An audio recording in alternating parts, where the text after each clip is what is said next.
Okay. Time for Sanity Corner / I Feel Petty. Alyssa, I'm going to start with a Sanity Corner. Oh. There are 2 new episodes of beloved Australian children's show Bluey. Currently available to stream on Disney+. It is a real treat. Most of the time when new episodes come out in Australia, it takes like quite some time for them to get to us. And so as a result, sometimes what happens in those episodes gets spoiled because like these people in Australia are posting about Bluey on, say, the Bluey subreddit, which is a very active... Where one can find themselves in the middle of the night. May find themselves. The Bluey subreddit is intense, though. I kind of have to, like, not...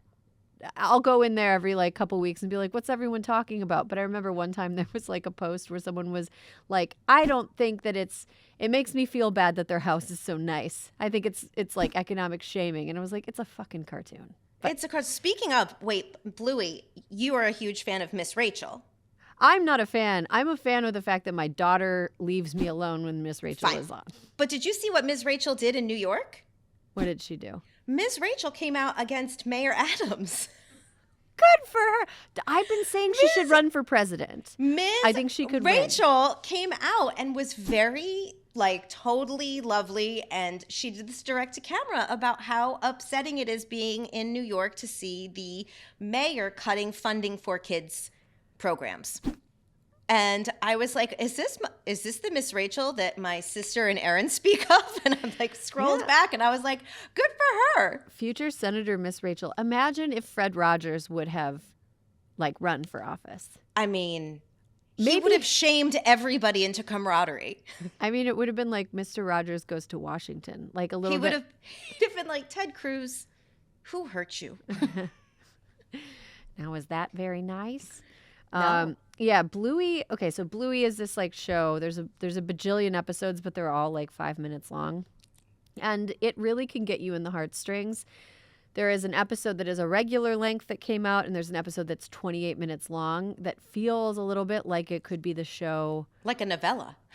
The show kind of wrapping up. We're not sure if it's done or not. The people who make the show have been working very hard for years and years to put out as much content as they're putting out. And so I think they're all taking a break. But this 28-minute episode, Alyssa. What?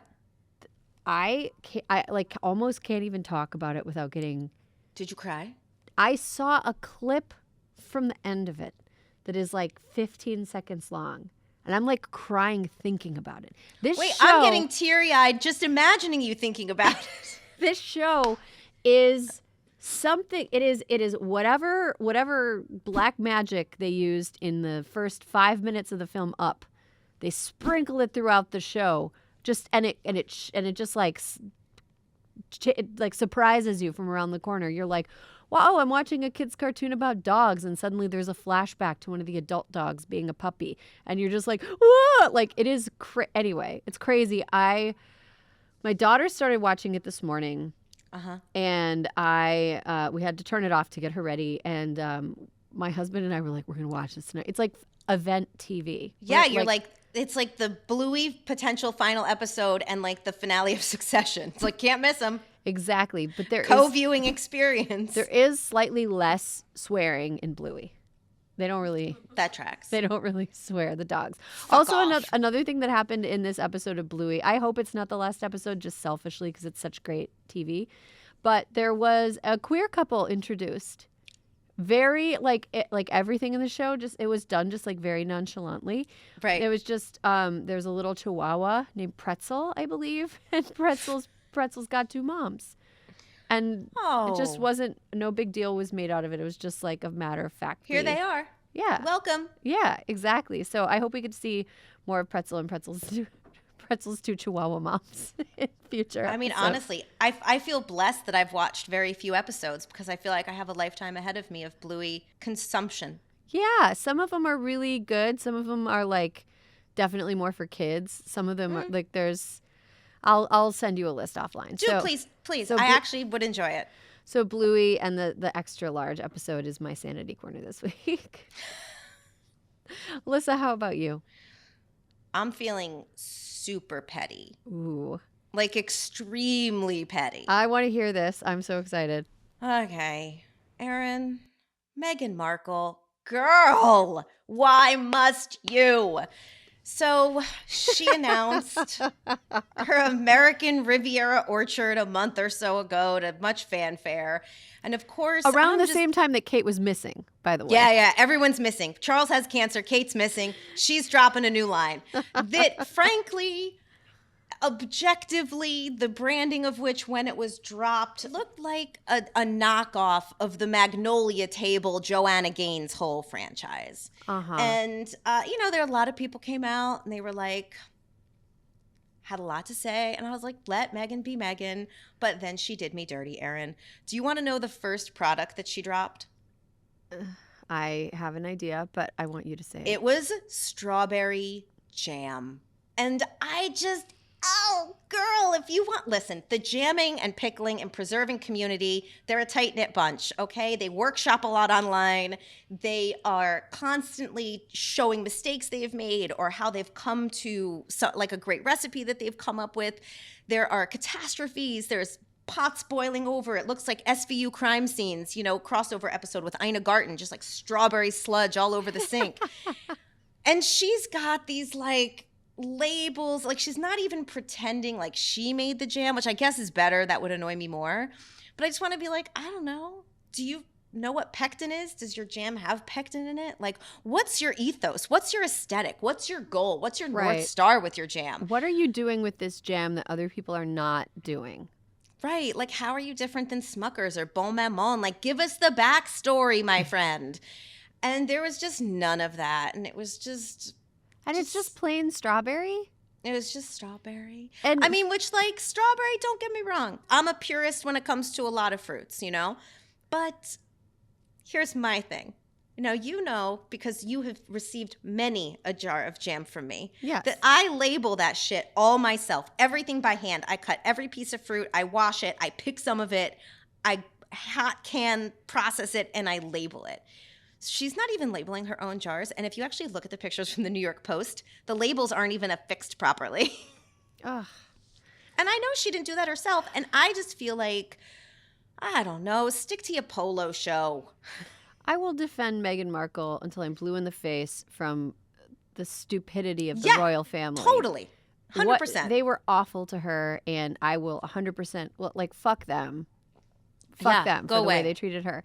But that can be true, and she can also be annoying. And she's being annoying. She's being annoying. I don't know.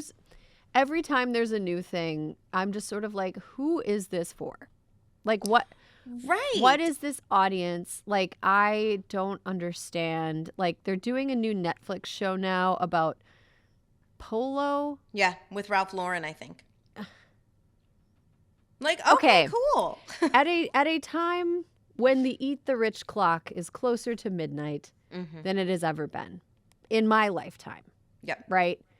We've got like people are grave dancing every time a rich person dies from something stupid or something regular. Like, nobody is afraid to celebrate bad things happening to rich people. Yep. Even if sometimes it's like, oof, that's a little rough. Yikes. But it is still become way more socially acceptable. What are you doing? What are you doing, Meghan? It's like she's Polo made something show? I love so much, so boring. But like, I just, what are you, like, I like the Polo reality show. I'm bumping up against that. So like, so the horse game. You want us all to be like, we love, you're such a regular there we go. lady. Yes, it's literally the most I think it's like the most expensive sport you can engage in. Well, Fabergé egg baseball, I think, is a little bit more. You know what, Erin, you've got me once again. A little bit more expensive than playing polo, but it's just like, what are you doing? Are you trying, like, do you think that Americans are at a point right now where they're really impressed with elaborate displays of wealth? People are fucking sick of the Kardashians because of this. Right. And we've got like hours and hours of footage of them being like down to earth and likable and silly. For at least the first 15 seasons. Yeah, I don't even know how many seasons are. It's like 100. I don't know. But yeah, this was just the jam boring thing too. to me. It's just boring. Also, I think because I know that American Riviera Orchard has the word orchard in it. I still guess I just thought it was going to be like From the housewares or something. From the strawberry orchard? Is that where it came from? Ye old strawberry orchard, or where I come from, patch. Yeah, that's the word for it. It just seems like something. A few years ago, there was a couple of tech bros who tried to purchase, I think knitting.com, URL knitting.com. And they were like, we're going to disrupt the knitting market. Like, there's like all these and all these women, mostly, because it is mostly women who do like embroidery, crochet, knitting, needlepoint, anything like that. They were like, what the fuck are you doing? Like, they got basically ran out of the business. Because the Joanna Fabrics hive rose up. Exactly. Well, R.I.P. Joanna Fabrics. I think they just declared bankruptcy. Oh, sorry. Yeah, I know. They're like the best. Best of the best. They're so much better than Michael's, and it makes me so sad. But like, it's just, I don't know that like trying to break into the like crafty gal space makes a lot of sense. Like, unless you're like devotedly crafty. Right. Like, that's if she were someone, that's the thing. That's, Erin, you just hit the nail on the head.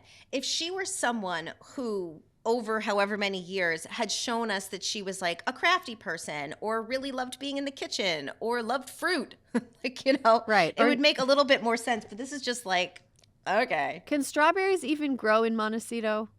Is it too Mediterranean for them? Like, does it?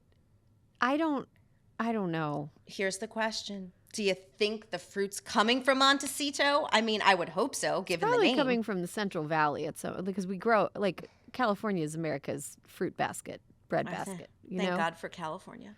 I know. Everybody would be fucked without us. I'm just going to go ahead and say that. Biggest port, grow most of the more vegetables than anybody else. Mm-hmm. Avocados, you'd be SOL.